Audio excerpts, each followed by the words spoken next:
There's a famous story that the students of the Rebbe of Kutsk came to, and asked the Rebbe, "Where is God?" The Rebbe answered them, "God is wherever you let him inside." The last chapter of Brachot tells us different situations in which we say brachot. By saying a bracha, we are acknowledging that in this situation, in this place, we experience and feel the blessings of God. So brachot is really answering for us the question, where is God in the world?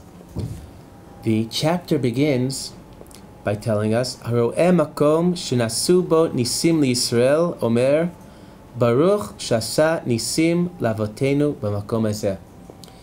If you're in a place that once upon a time there was a miracle, there's a special blessing you make to acknowledge the miracle that God did. Now, it would seem to be obvious that if there's a miracle, God was there. However, nothing's obvious. There's a story in the Gemara that Eliyahu Navi on Har Carmel had a double prayer. God, let there be a miracle. Number two, God, let people realize that it's a miracle and not claim that it's merely a hoax. The Mishnah continues by Makom shenekra mimenu avodah zara omer Baruch shakar avodah zara mi'artzenu. The Mishnah continues by telling us that a place where avodah zara, idolatry, was overcome, there too we make a bracha, mention the name of God. And however, I think the more of the chidush of the Mishnah begins from the following Mishnah. The following Mishnah tells us, Al zikim v'al zvaot, al brakim, al ramim v'al ruchot, omer baruch shekocho ugvurato malei olam. We have in the forces of nature themselves.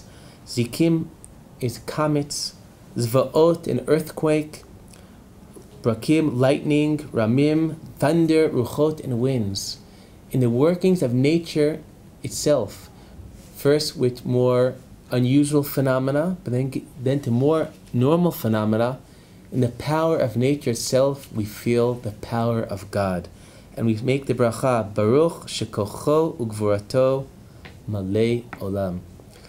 And the Mishnah continues, Al harim v'al gvaot, al yamim v'al naharot v'al midbarot, omer Baruch oseh maseh bereshit. The Mishnah continues by telling us that by contemplating the world itself, even things that are static, we acknowledge the place of God in the world, God as a creator. Later, the Mishnah teaches us a major teaching that Al Geshamim Val B'Sorot HaTovot Omer Baruch HaTov VaMeitiv V'Al Shmuot Ra'ot Omer Baruch Dayan Ha'emet. We see God in the good in life, but we see God also in the bad. And although we often can't understand it, we believe that God underlies all that is in the world.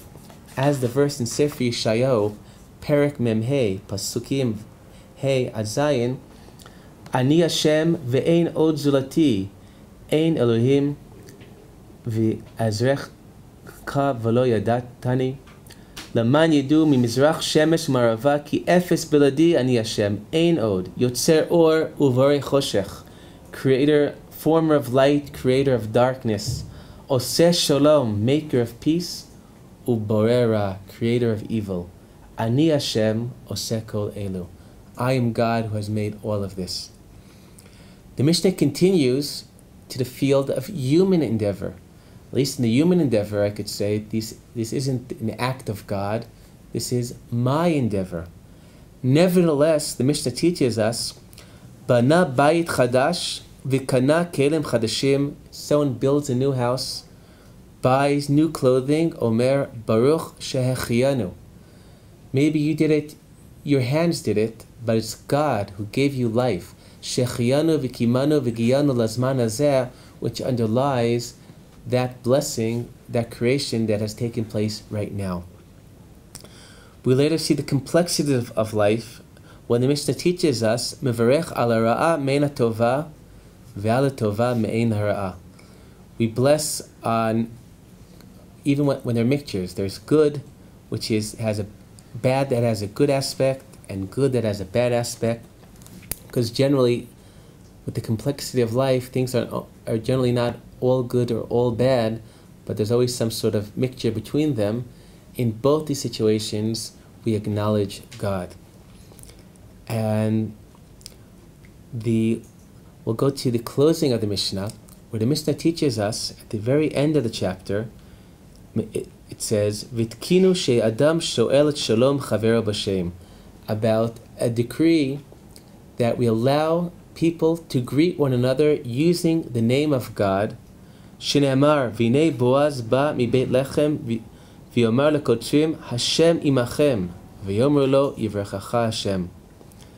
And here it seems from the context that people would use even the name of God, the four-letter name of God, which we generally do not pronounce. Only the Kohen Gadol in the Beit HaMikdash, but in different times they allowed using the special name of God in saying shalom to one another, teaching us that where is God found in the world? In the shalom ben adam lechavero.